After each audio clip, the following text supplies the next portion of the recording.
Namaskara, Dr. Sudheendra. Namaskara, Srivats. So very nice to have you here. Yeah, And very happy to be here.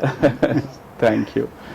Yes, as always, our friendship goes a very, very long way, almost maybe 15, 17 years 15, since the 17 time years. we know each other. Correct. And honestly, I haven't met a skin doctor or a skin specialist as profoundly knowledgeable and honest as you are, and simple as you are. Correct. So thank you so much for offering your time and the time you have taken to educate all our listeners and watch people who watch us. Thanks. It's a pleasure. So, Thank you. as we always discuss, it's all about keeping things simple. And no, don't complicate things. Life is simple. I think it is meant to be kept simple. Yes. So let's begin by understanding who is Dr. Sudheendra, the one of the most I should say followed or revered skin specialist, at least in Bangalore and especially in south of Bangalore. Yeah. So how did you start your career? Where did you study? Give us some background about your life. Basically, all my childhood was in Bidar, small town, the district headquarters in northern Karnataka. I did my schooling there, first to 10th. I was in CBSE school there. Then I went for my PUC in Gulbarga.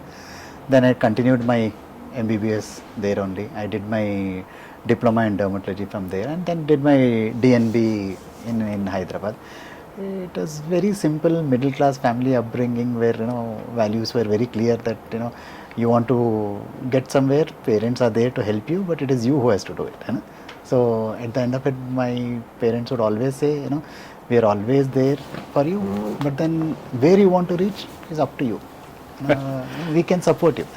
At the end of it, where you will end up is depending on how much hunger do you have and where do you want to go. And absolutely, there's no shortcut. I have started from the scratch from a small clinic in JP 7th Phase and at Fortis. I have been there for almost 15, 17 years. Build it brick by brick, small steps we have taken. Now we have expanded into a proper dermatology and an aesthetic center. We cater to almost everything which is required for dermatology. My core work area still is hardcore clinical dermatology, which involves treating a lot of skin diseases like say psoriasis, vitiligo, and other main hardcore dermatology. Aesthetic part, yes, we started doing some things. We have a team of dermatologists who take care of it. We have a staff who do it. So it's been a journey of almost nearly 2 decades since the end of my post-graduation. So it's been pretty okay. Slowly, as you mentioned, for me it was always very clear how I wanted to do it.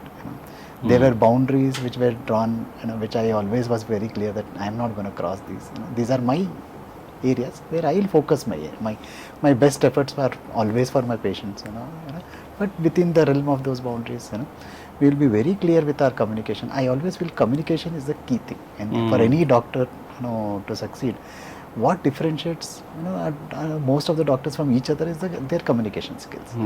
Otherwise, you also would agree, the most of the technical skill part is fairly balanced in almost everyone. Absolutely. Correct, no? Totally agree, and that's a very important point which doctors must get to, or all healthcare professionals must get to, which is the art of communicating. It's not about English. Most of our professionals think that it is about English, but they don't differentiate between medical communication, which should be understandable by your patients. Correct. And also some of your demeanors, which is mannerisms and how you behave and how calm you can remain in a stressful situation and demanding situation. So you are you currently are leading one of the laterals of the most I should say watched or wanted entities of life, which is skin. As everybody, I think Michael Jackson tried to change his skin color from black to white. Correct. And I think the effort is still going on, and there's so much amount of racism or so much amount of watchfulness about fairness versus dark skinned people. Even now, it's such a shame that there are so many products which are being promoted that you will become fairer and brighter and whiter. Correct. Is it really true? Does skin color change? You cannot absolutely change the color, maybe color of your skin, it's, you can change perhaps a few shades here and there with some treatments and available treatment options, but the desire to look fair is always there, it's a very, what to say, very unhealthy trend, I sometimes even get bought small, babies which are 3 months old, 4 months old, saying, there's a little dark skin, I always tell my patient, look at skin as a, an organ, health of the skin is more important, the texture of the skin is more important. Fair and dark should not be a criteria of how someone looks, it's all about the confidence, so I even say sometimes, it is the whole society which drives it more also. Right. Parents contribute to it, the family contributes to it, everyone kind of, contributes to that, thing that, someone should look fair, it's a very unhealthy trend. I think it's time now that, you get over it, now, no, like Indian Association of Dermatology, IADBL, we had a stand with them, we had, represented to the government that the products with fair and all should not really be there, so those terminologies have changed now, but the Terminologies have changed, mindsets have changed. have to change, government can do, regulations can do what they can, it's all our mindset, I always tell that you should be first comfortable with yourself. If you respect yourself, world will respect you, if you don't respect yourself and if you are not confident, then whatever you do, it is never going to be enough, you will always be in that vicious circle of, wanting something more. It's all about being happy with the way you are, whether you're tall, you're short, you're, you have a little wheatish complexion, a little darker complexion, it doesn't make a huge difference until unless unless you are able to carry it and be confident with it.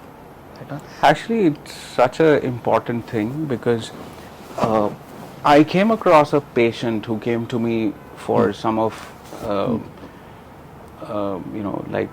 we are specialists in oral care, so for some dental issues, and unfortunately when I looked through, the temporomandibular joint was completely bad because the person has gone into aggressive clenching of teeth and stuff like that, and is in a very bad psychological state, all for one reason.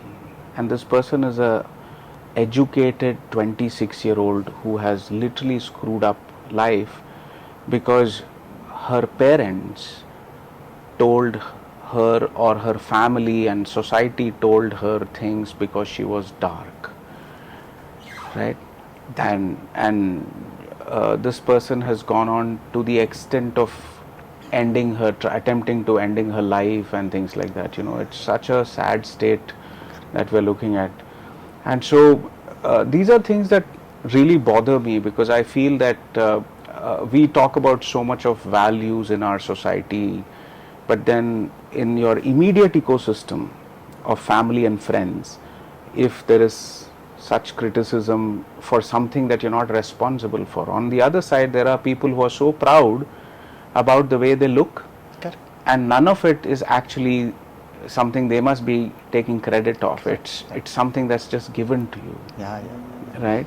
So let's get deeper to understand skin and issues of skin. Are there life-threatening skin conditions? Yes, there are. Definitely there are some very life-threatening skin condition. Skin, first thing we learn in dermatology is skin is the largest organ of your body. So it is definitely, and the maximum number of skin number of disorders and diseases are in skin only. Oh. Okay, so there are few life-threatening disorders. There are some drug rashes which can be threatening. There are some conditions which can be threatening, and if some problems are not managed well, they can get into a life-threatening stage. There are some autoimmune disorders which, if not identified and managed properly, can lead to life-threatening. See, skin has a very important function in the body. It maintains your body temperature. It maintains your fluid and electrolyte balance. It is a barrier on your skin. So if you remove these three things, if you lose your ability to maintain the temperature, body temperature, it is a largest organ. So if you lose that ability, then you get into hypermetabolic state where your body is losing heat. So it can compromise into a lot of other systemic organs. Similarly, skin, your epidermis is a pure protein. If your skin is shedding excessively, then the amount of protein loss can be huge. Oh. So that negative nitrogen balance can create so much of disturbances, and it can create that hypoproteinemic stage where there is a vascular overdrive.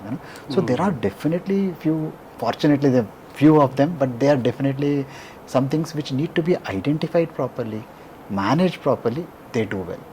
But skin is a complex organ, and the care in these cases is always a team care where you need a proper ICU, a proper physician, depending on the speciality, depending on the organ affected, there are different specialities involved. So a critical care team can manage these disorders, but the healing is slower. See, many a time organs which are recovering, you are not seeing them. Here, everything is visible to the patient. So you are seeing that healing, even though other organs you just go by the symptom. If you are symptomless, you feel okay, I am doing okay. Here, there's different stages of healing. A patient is actually able to see with his own eyes, and that kind of stress that adds to them. Daily morning you feel, oh, this is not healed. You imagine a small burn. Every morning we'll say, oh, it's not healed. It's not healed. It takes 2 weeks. Whether but then that you're not just going by the symptom which you do in other organs. So that psychological component is always there in all these skin disorders. So it's very important to don't neglect the skin. Any skin problems, you identify them, manage them properly, they do well. It's all about early picking up and proper diagnosis of this. There are few of these disorders which are definitely there, but they're uncommon, but they do happen. It's all about picking them up early and then managing them. So are there emergency skin conditions, like there are where somebody will have to call you in the middle of the night and there are few emergency skin conditions, like you have a hives or an urticaria. If it's very bad, some people get into laryngeal edema. They get breathing difficulty when they have this hive. That is one emergency. Then there are something we call as Steven-Johnson syndrome or toxic epidermal necrolysis, we say, where their entire skin is like literally damaged and it is peeling off. Those are conditions where they have to be managed and immediately. In an urticaria, it's all about fixing it at that point. A little acute intervention helps it. While a Steven-Johnson are more complex disorders, which require treatments for a few weeks, and they tend to do well. But there are ups and downs because it's a complex disorder. Otherwise, there is no major emergency. There are some viral rashes. See, sometimes when you talk of an emergency, there are two things. One is a medical need. Second is a fear. Get me? Yeah. You have a rash all over your body, you're scared. Anyone would be scared. And I will be scared, right? So like even a simple viral fever, and sometimes there are certain fevers, so after 3-5 days you get a whole body rash. It's something which is very scary to look at. As a physician, I say nothing will happen, don't worry, 3 days you will be fine. But then that fear in that patient is always there, right? Because it's something which is very obviously seen. Right, so that is also an emergency only, because he has to be, addressed. So, you said skin is the largest organ in our entire body. That was very interesting. I myself never imagined that. And that's wonderful. So, is there a difference between the skin which is on our face, on our neck, on our arms and our body? Yeah. See, there are some differences. Basic anatomy remains the same, but the distribution of, say, hair roots, a distribution of number of oil glands which are there in the area, they are region specific. Like your face has per square centimeter highest amount of oil glands. Oil glands. But like the sebaceous gland, what we would call, or on the leg skin has the least amount of. So the skin of your leg is more likely to become dry than the skin of your face. So generally, typically in winters, where we see more dryness is always on the limbs, mostly the lower limbs. But face doesn't usually get that dry as compared to that. So those regional variations which are there, but the basic anatomical structure remains the same. So when we see products, the reason I asked you this question was, when we see products, we see face wash as a separate product. Correct. Then you will see body shower gel as a separate product. Correct. And then you will see a shampoo. I've also seen products which is like whole body, like you can use it as a shampoo, as a face wash, and your body gel. Is this a gimmick, or is this really differentiated by any of these things? So these are a little gray areas. Face wash does make sense because face is an organ which is more oily, you need some ingredients to control that oiliness of the skin and everything. Body typically has lesser oil glands, so we don't want a very, say usually they have some salicylic acid to reduce that oiliness of the skin. But we don't want a lot of, that salicylic acid in the body wash because it will dry your skin more. So that does make a little sense, but then it is not like before puberty. Almost there is no huge change in the skin of the face, and now I get even pediatric cases where patients say I'm applying one moisturizer to the face, one body moisturizer for the that I feel is not not really. So for me it doesn't make sense. For me, I cannot feel comfortable with that idea. Because pre-puberty there's no huge change. The oil glands, say whatever I'm talking of on the skin or the face, are only driven. The drive comes from the hormones. So pre-puberty, there is no hormone to drive it except during the first year of life when there is a maternal hormonal influence. So it doesn't make any sense to apply a different moisturizer for the face for a baby. Okay. There's no huge difference, but then there are products like that, So, somehow we are all driven by that idea, media. Driven by that idea that face के लिए कुछ और करना है, face is the pampered skin, body has pampered it and we also pamper it, We are all careful about things that are seen by others. Correct. But also I think skin definitely affects confidence. It has a huge role to play on the mental health and even performance at work for a lot of people, because I think if you remain conscious, or it's like your smile. Right? When people have crooked teeth, that's the maximum number of times people come to get it corrected because it's affecting their confidence. So I'm sure skin also has that, and you might be having a lot of people walking in for the cosmetic side of skincare. Correct. See, the looking good is about feeling good, you Right. feel right, so that desire to look good is always there, so skin definitely plays a very huge role in contribution to a mental well-being and that sense of confidence in a person, but then how much importance and how much are you going to focus on it as a part of your personality is something very personal. If you start getting, see, I always tell this, there is nothing perfect. There are blemishes, here and there.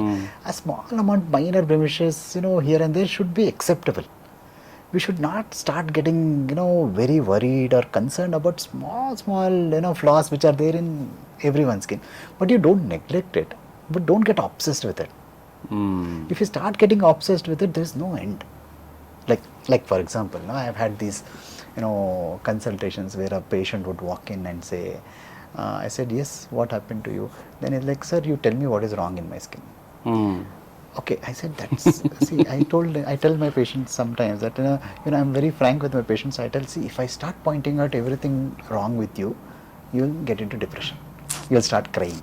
Because my eyes are trained to find trouble. Yeah. Okay, so let us not get there. Because I might point out something which is completely irrelevant medically, but you had never ever even thought of it. And that again should not compound it. See, there are those, conversations and consultations which start like that. I said, no, let us focus on what is bothering you. Rather than me starting, because you understand, if you Absolutely. you will show, you tell, if someone comes and asks you, find problems in my mouth, you can tell 100 problems. Correct, Absolutely. So that is not how you want to approach it.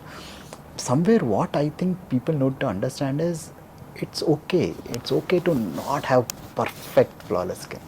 So how much percent of skin is genetic, how much percent is lifestyle, and how much percent is external factors like pollution? AC, Yeah. hydration. It's a very apt question.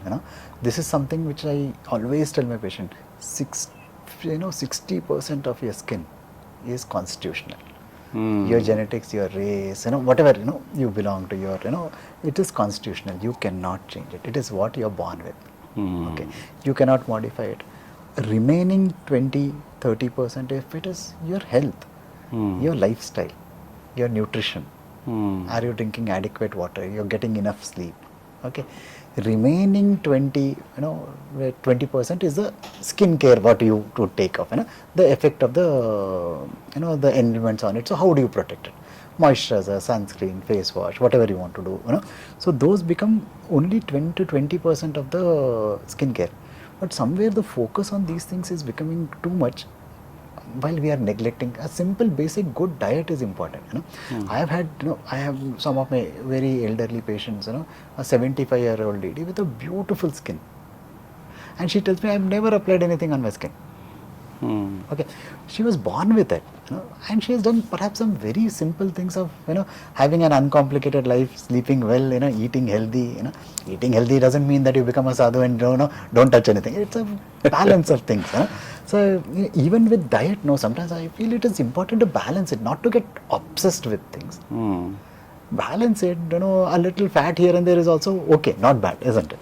It's not about just focusing on everything by calculation. Rule Might book. not be a Because I've been listening to a lot of social media on skin, because I think there's a huge focus, because I think every other advertisement on television is all about how do you make your skin glowing, how do you get wrinkles off, how do you anti-aging creams, and so on and so forth.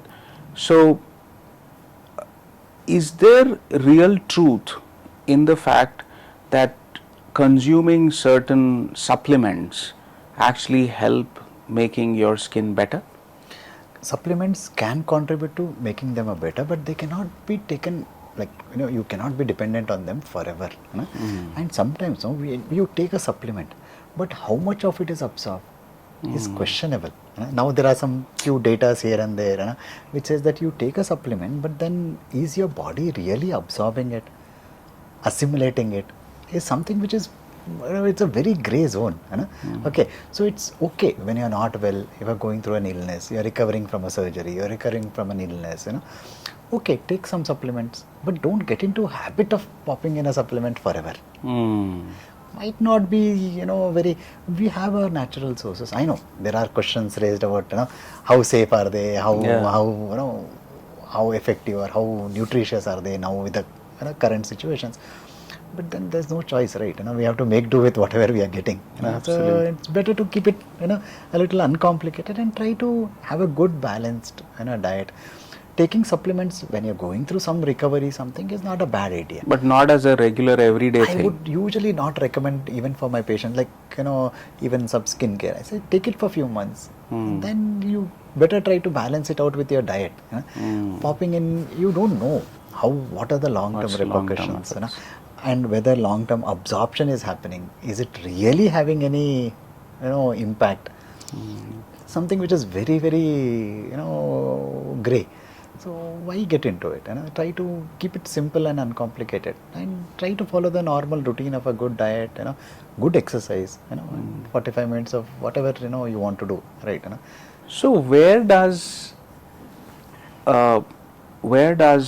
tradition meet medicine in skincare?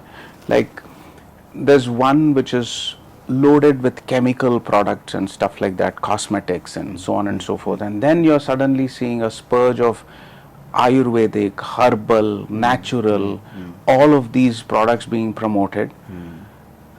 Where is the actual truth? Like, first question is, do we really need all of these things on a routine basis? Okay. Two, is there real truth in using any of them for being benefited? See, some amount of skincare is essential. I will not say that don't apply anything. A moisturizer, Yes, okay, you need a moisturizer, particularly in certain weathers, like say Bangalore, November to February is very dry. So you definitely need a moisturizer, there's no harm in using it. So a sunscreen, yes, you're out in sun, it is better to apply sunscreen. Even at home, if you are exposed, like you have a window, you have a large balcony, you get a lot of light, it's not a bad idea to, apply sunscreen. So other than that, the balance between what is natural, what is cosmetic is very gray, right? See, if you break it down into simple science, like then everything has chemical compositions, right? Whether it is what is different is where are you deriving it from. Correct. No? So whether you derive it from a natural source or derive it from a synthetic source. So these are questions which are very difficult to answer very clearly, because there are so many confusion is like people are out there to confuse us, right? And every product has its own claim. How reliable are they? Right now, there are product labels which don't and even display their ingredients properly. Wow. They don't display their ingredients concentrations. So sometimes concentrations are also important. So just being accepting something just by a label saying natural is not a right way to do it. It's all about keeping balanced. So every day there is a new brand coming up. Every day there is a new product coming up. How do you trust them is very difficult to say. So my advice to everyone is, if you are comfortable with something and you feel this is suiting you, don't change it. There will be nothing better than that. And we're also all scared of when we see allopathic prescriptions on skin which have steroids as ingredients. We all panic. And most people, I think, then look at the quote unquote natural, organic, herbal Correct. alternatives to this. What is your take as an accomplished doctor in skin? What is the role of this? See, if we look at, like as you said, steroid, there are specific indications where steroids are used. There are specific strengths of steroids which are available, and they are used for specific periods. Get my point? And we are definitely aware about what are the adverse effects or the side effects of using a steroid. So the problem in our in Indian context is, people are buying steroid creams without being aware about it. They are using it. Now we have a published paper where there is a defined entity called as topical steroid damage faces, where people have used steroid combination creams on the face to lighten it. Steroid can lighten your skin color. So they use it on the face to lighten the skin color. It thins out the skin. It causes excessive hair, little fine hair growth, lanigo hair, what we call them as. We have a defined entity. There are brands which are just being sold like chocolates on the counter. Wow. Okay, one friend uses it. She recommends it to 10 of her friends. Okay, so that cycle, if I see 70 patients every day, at least 4 or 5 patients are patients who are misusing the steroid creams.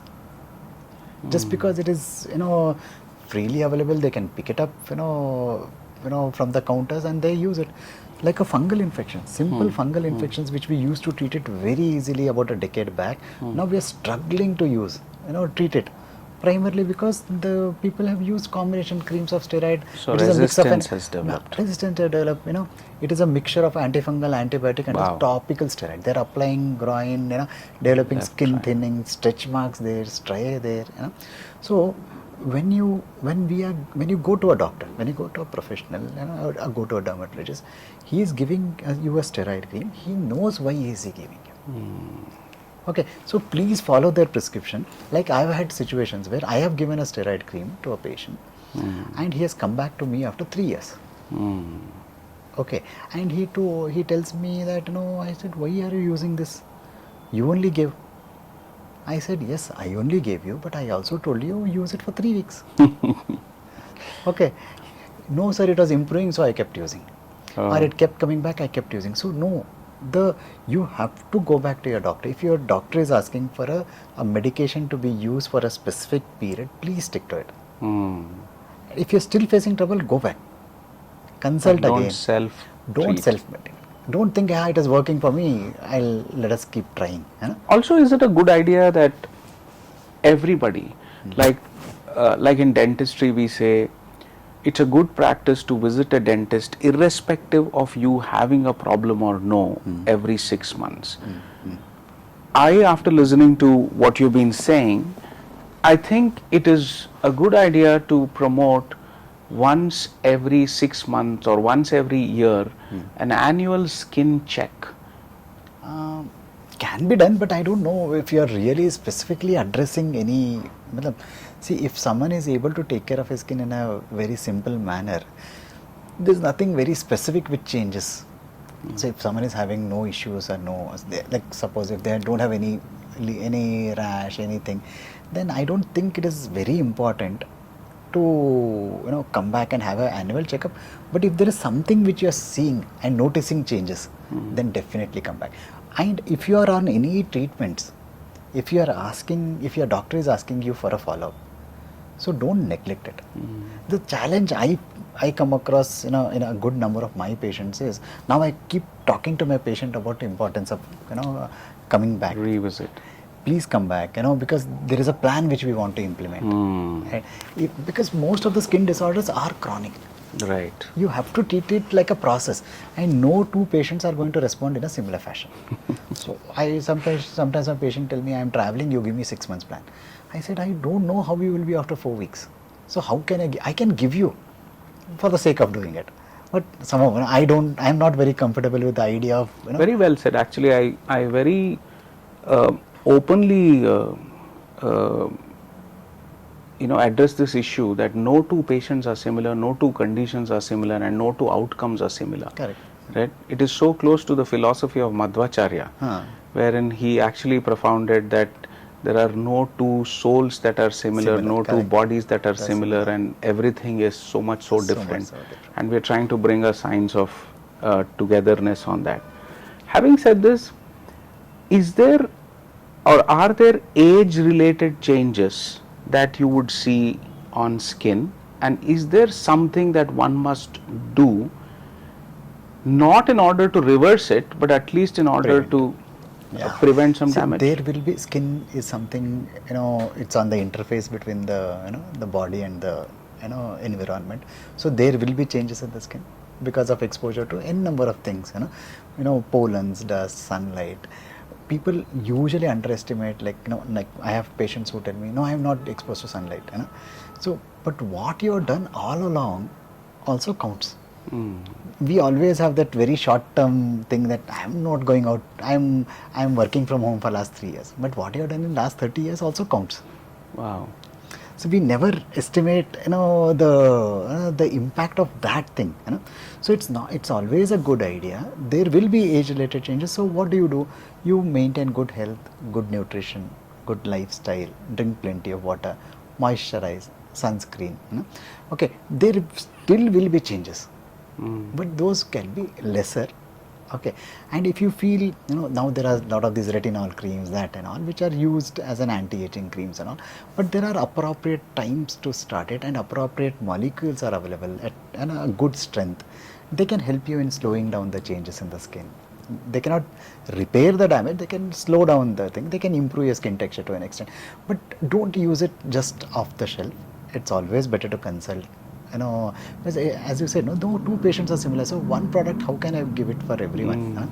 So there might be some adjustments which we'll have to do, or understanding a pattern of use might be different, and the duration of use might be different, or we might start with one lower concentration, then step it up.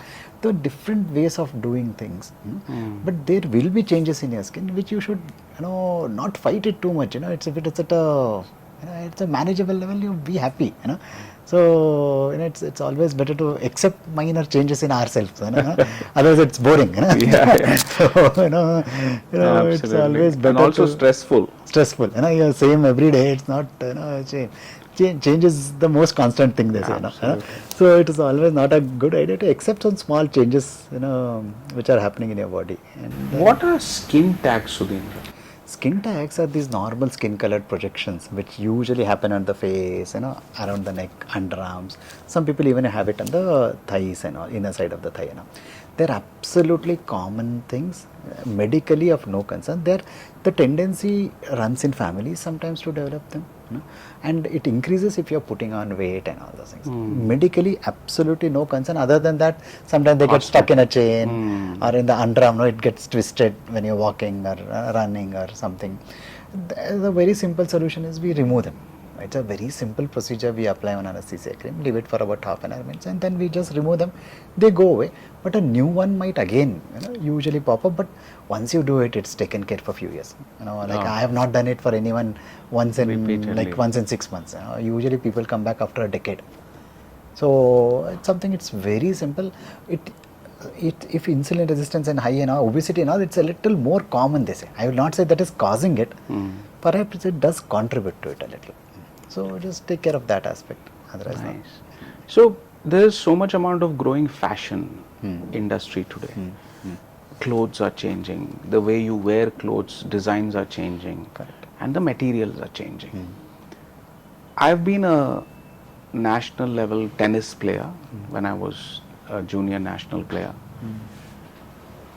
And I always observed that we had predominantly cotton.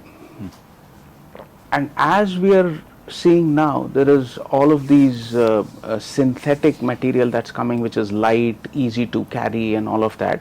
But somehow it doesn't go well with my skin. I am very cotton dependent or natural fiber dependent. How much of it is true that synthetic clothes actually harm your skin? Synthetic clothes, might not be, I'll put it another way, they might not be equally tolerated by everyone. Some people might get comfortable, they have their own advantages, like as you said, lightweight, easy to pack, get dried more faster than a cotton cloth would do, But traditional cotton clothes are always, more safer, more comfortable, and they're less likely to create trouble, particularly in people who have a little sensitive skin and everything. So it's always better to stick to a natural clothing Fiber. as much as possible. Natural fibers will be always better. But the things have changed. You cannot be absolute in anything now. So you have to accept some changes that it should be okay. But make sure whatever you wear, you are comfortable in it. So also fitting. I know, see, simple things like, you get a clothing washed, but is it rinsed properly? See, sometimes rinsing is also very important. A little retained detergent, a retained soap in a clothing, in an area where it is very closely in contact with your skin, can irritate your skin. So just also ensure that a cloth is adequately dried, it is properly rinsed. And all those things contribute, a lot, in taking care of these clothing. So and also, does skin breathe? The skin has its own, mechanisms, where you're sweating, your skin is regenerating every 2-3 weeks. There is a shedding, Skin is a cycle, is an organ which is continuously growing and shedding itself. Okay. You don't see a visible shedding, So when you see a breathing of the skin, it's basically the perspiration and all, what you talk of, So there was this, I was talking to someone a few months back about, giving your skin a break. Like, you're using hundreds of products forever, daily. You are perhaps in a job which requires you to be like that, So there was this new concept which came, which was like, few weeks you don't use anything. Let the skin breathe. Not a bad idea. So that's why I always tell, if you really have to use a makeup or something, use it when required, as much as required, and remove it when not required. Let your skin also, feel without. So how much of sweating is important for the skin? Is it important? Sweating has its own function in the body, as it systemically it helps in cooling down our body, maintaining the body temperature, all those things, the systemic part of it. Sweat does contribute to, keeping your skin hydrated. To an extent, Okay, but excessive sweating can again become a problem. Dehydrated. But generally, body is made in such a way that it has balanced out everything. Nature has actually balanced out everything in a month. We are modifying it, so it's becoming a little problem. Correct. We are shooting advertisements for our market promotion. Market promotions. But otherwise, I think what you're trying to say is our body has its own mechanisms of. It's a beautiful, intricate system which can run by itself. You don't need help. They say, I was telling this to my patient, that you think about it. What do you do for any other organ in the body? Like perhaps a eye. What are you doing for it? Nothing. Are you cleansing your eye with anything? Not really. Correct, no? But then why are we behind this? Skin is also a part of your body. Yes, it is on the surface. It does require a little special care, but don't go overboard with it. The importance of health and the intrinsic care of the skin, which is a natural phenomena. We should allow that to happen. So if you look at evolution of a man, probably man was naked, right? And then came clothing. And even when probably covering came, it probably would have been more of leaves and stuff like that. And then maybe some wrapping around of cloth or whatever material, I'm not sure, came by. Today we are almost covered head to toe, right? There is socks, there is shoe, there is undergarments, then we are in trousers and shirts and all kinds of materials, and then now the hood as well and cap and so on and so forth. So is it required that we leave our skin uncovered during the day for some activity to happen, for natural healing to happen, or is it even something that... See, as like for example, simple example I'll give you, like a fungal infection, which happens in the groin. It is increased proportionately because of say obesity, tight, thick clothings, okay, which don't you sweat more. There's a lot of retained moisture. Then you end up getting fungal infections. Simple, as you said, shoes. Like you wear shoes for 10 hours, 11 hours. There was data which says that if you wear a leather shoes for 10 hours, it requires 30 hours for it to get dried. I'm sure, because you wear the same thing next morning, it's not completely dry. So it's impractical to say that every day you wear a shoes which is different. It might be very difficult, but somewhere that when not required, you leave your feet open, wear some open sandals, wear clothes which are light, let the skin get some air, avoid tight thick. So night you're sleeping, if you can avoid an undergarment, just wear some shorts, boxers, whatever you you are personally comfortable. So more than anything, I would say you for few hours every day you need to be in something which you are very comfortable with. Where you don't have to bother about anything. All of us are different, right? Traditionally, we're all comfortable with the idea of the lungi or the dhoti. Whatever you be comfortable for a few hours. Your skin needs it. Your body needs it. Being in shoes forever for a long time, is not a good idea to keep your shoes on for hours and hours and hours. Even tight clothing, isn't it? Tight clothing, thick clothings. Tight, thick clothings are always, you wear them when required, but don't stay in them for hours together. If you can, reduce it. Wear some things which are comfortable for you. Daily give yourself that time where you wear something which is, comfortable. That's the whole thing. Don't have to follow a trend or this and that. What is suiting? What do you feel comfortable in? It's a personal choice. You have to stick to that. Correct? Absolutely. So always better be in more leisure kind of clothing, which is not Comfort very is what taxing to your thing. What are the unmissable aspects of skin when noticed?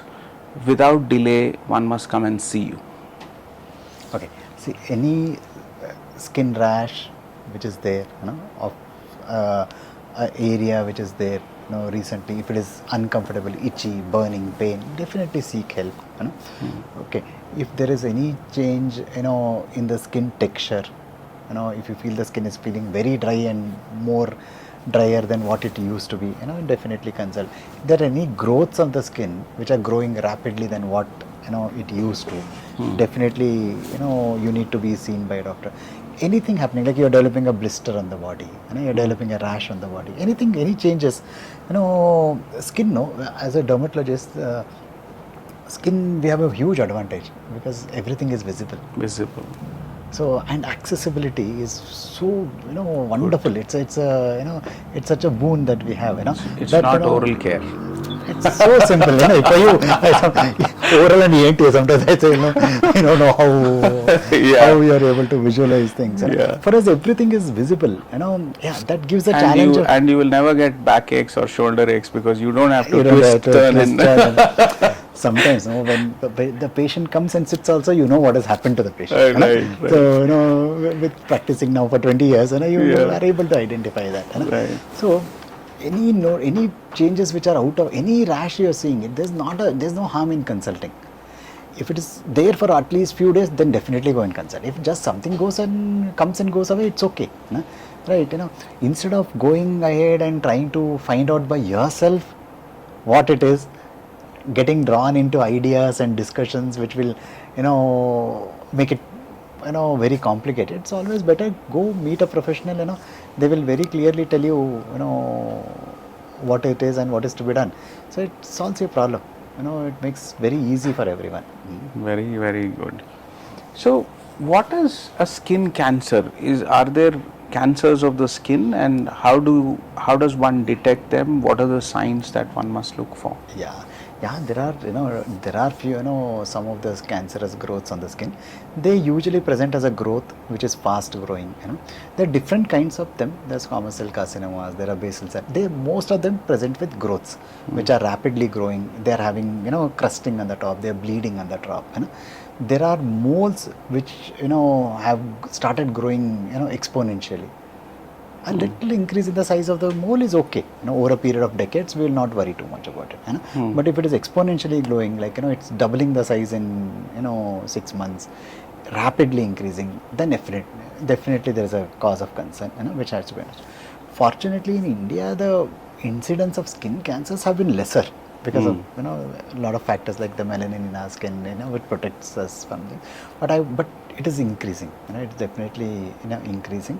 It's something which we need to be aware about. Nothing to be afraid about. It's all about being aware. If there's any growth which is growing faster, which was there smaller, growing faster, it definitely, has to be taken care and addressed. That's all there. Nice. And when it comes to exposing ourselves to sun, is there something that we really need to take care of other than suntan? And is suntan really bad? Because I've also seen personally to me, if I just stand out in sun for 15-20 minutes, my skin changes its shades, many shades darker. And I know people who can be in sun for like 1 hour and nothing happens to them. Correct. Why is that, and what should we do? Yeah. See, tanning is I always tell this, like tanning is a protective response. Okay, it's a protective response of your body to sunlight. It has its own function in the body. When you say two things, the tanning, when you look at it, the science of it, there are two things. There is first step called as immediate pigment darkening, where there is a redistribution of the the melanin in the skin and oxidation of it, which causes that immediate reflex darkening of the skin. What you mentioned, like when I go out for 5-10 minutes, I feel like I'm getting darker. That is called as immediate pigment darkening. It is just a small short acting. Before the normal tanning would happen, this is a early quick. It's like a rapid action force kind of thing. It's a quick protecting mechanism for that early prevention of the damage. Okay, then the slower, the traditional tanning happens where the melanocytes produces more melanin, and then it gets distributed into the skin. That's the second part of it. So some of us have this higher tendency to tan more easily than the others, but without tanning, our skin would get burnt. You will develop sunburn. We don't come across a lot of sunburns in our skin.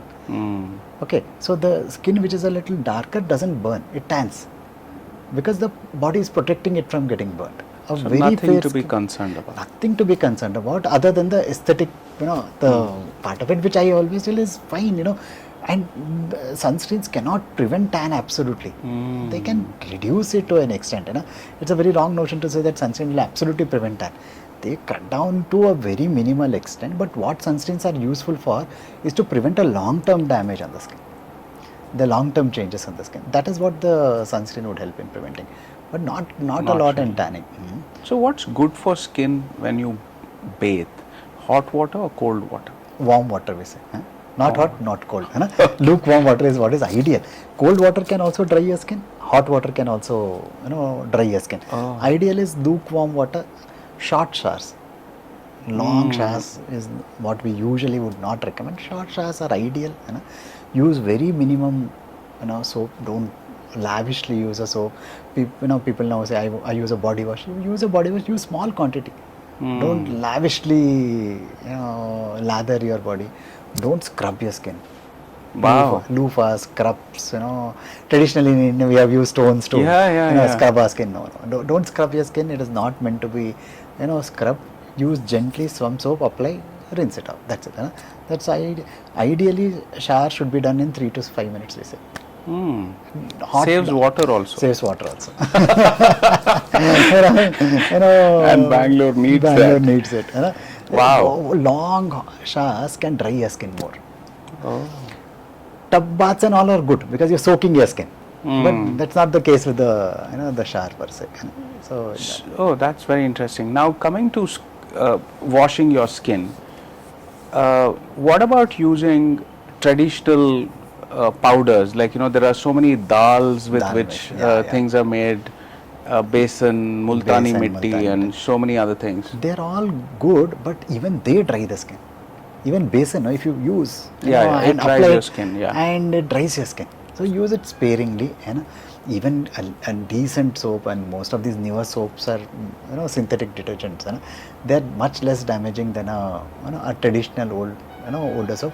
But it's always like that. There is no good soap. There's a no less good damaging soap. There's a more damaging soap. So use less. That's always the best way to So do it. is it still okay to use less amounts of these natural powders that we have? Yes. And completely avoid soap is fine? Absolutely fine. Soaps, if you are not using any soap also, I am okay with that idea. But somewhere, we have got used to that. It's like toothpaste. Everybody thinks we need Like as you say, toothpaste. the toothpaste. Actually, toothpaste is not required to brush your teeth. And even if you're use a pea size, not like what's not a shown. lavish Wow. length of it. No, the soaps and all, soaps, shampoos and all are something which we have got comfortable with. Right, so that traditional notion that if I have not used a soap, then I have not taken bath. Right, Or some infection has not taken, not gone away. I have gone. not cleansed myself properly. So all that that is is so not. very strongly ingrained. So use it sparingly because it does give you a little more cleaner and a little more feel good factor also. Right? There's a Very nice. I also came across certain products specifically for hygiene maintenance of our private parts. Right? What is your take on that? There are few of these products, but I usually don't recommend them in a normal situation. If you're having an infection or something for a short period, yes, it does make sense. But then these are all very sensitive areas of the body. The skin is very, very sensitive in this area. They have their own pH, which is maintained. They have their own, normal floras. They have, they are normal bacteria, fungus, which are a normal resident flora in this area. So this overusing of these washes and all can disturb those flora, and can make us more prone for some other infections, complications. Like say in male, sometimes I say there's no need to use soap, and there's no need to overzealously clean it up. Once daily you clean it properly, dry it. That's it. More than enough. So water wash is good enough? Good enough. If you're having an infection, if you're given something for a short period, yes, okay. No, but on a routine basis. On a routine basis, I would not really recommend too much of these things. Because, normal, even hot water, I say no, lukewarm water. That will be more than enough for it. As I told, that those washes and all, how they are altering the pH of it, how they are disturbing the microbial flora, which is normal resident flora. And normal resident flora, in the oral cavity also, Yes, it prevents so many conditions from happening. So we disturb it, so it might make us prone for some other troubles. It's always better to keep things uncomplicated. Very nice. So if Uh, Two questions before we actually wrap this up. Number one is, what are your tips to maintain good skin health? Okay. See, I would say first simple: health, nutrition, lifestyle, physical activity, moisturizer, sunscreen, and a simple face wash. That will be more than enough, more than enough to maintain your skin. If you're having trouble, please go and consult. Don't follow what your friend is using. Just because one of your friend is using something and is happy with it, doesn't necessarily mean it's the right thing for. And more so if it's a prescribed product. See, there are cases where one prescription to one friend is extrapolated to the 10 friends. So all of them are using it. So that is not right. Because that was meant to be for him and it was given with a purpose. So don't do that mistake of saying, okay, it's working for him, I'll also use it. Okay, right, like in my case, it happens that I'm writing something for the patient. I'm writing something for the wife, and the husband says, can I also apply that? I said, I don't know what is your concern. Right? It's not that, right? So that extrapolation is something which we need to avoid it. Keep things uncomplicated. Particularly prescribed products. Anything which is bought from the pharmacy, don't use it unless your doctor has to. And when you say diet, is there any specific diet which is good for skin, or?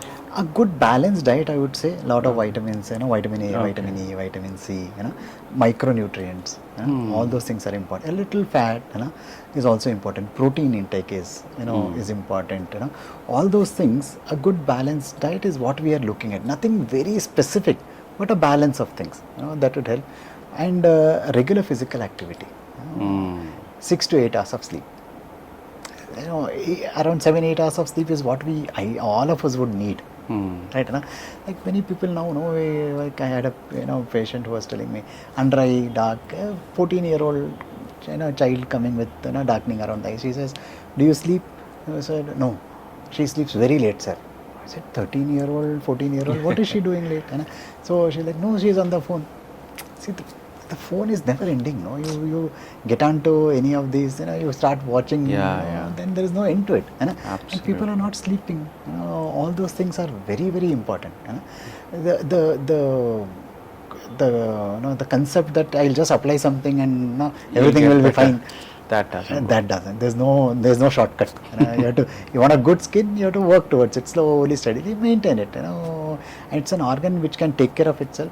Our job is to just facilitate it. Don't make it very complicated.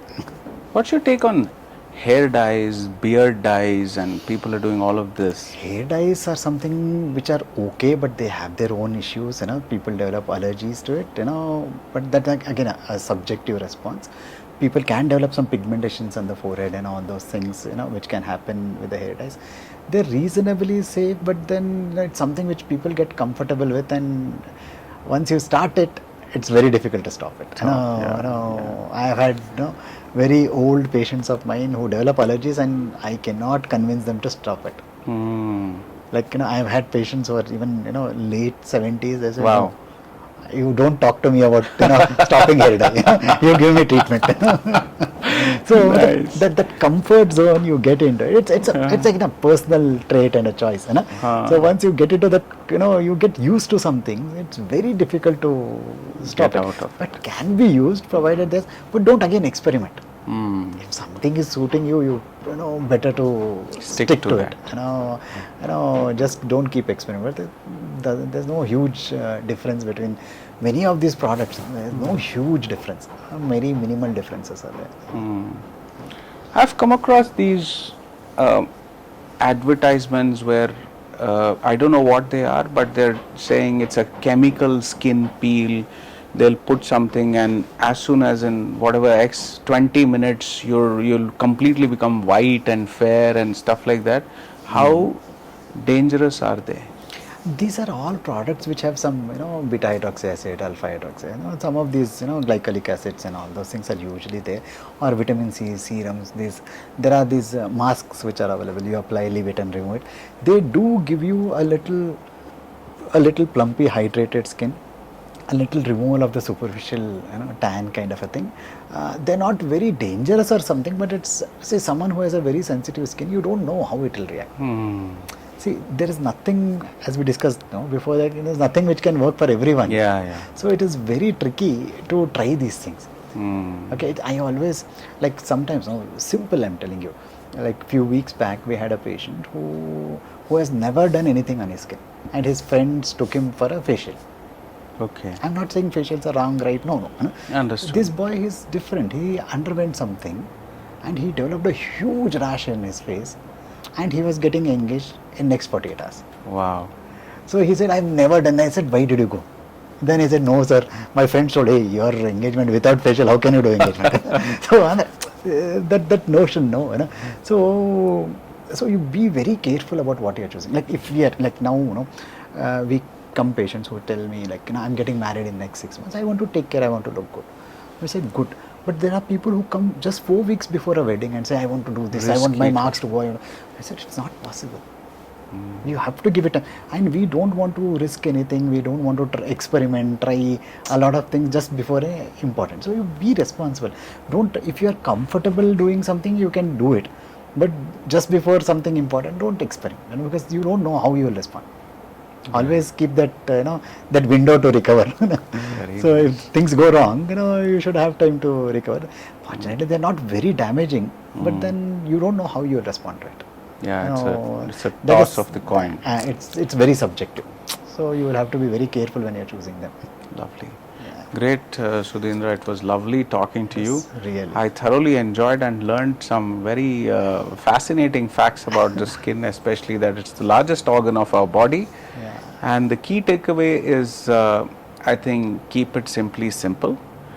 That don't complicate yourself. Do your basics right. Wear the right kind of clothing. Eat well. Sleep well. And if you find something that is out of the ordinary, go visit a skin doctor rather than using off-the-shelf products. Correct. And keep a good follow-up, and don't transfer your prescription to somebody else. Correct.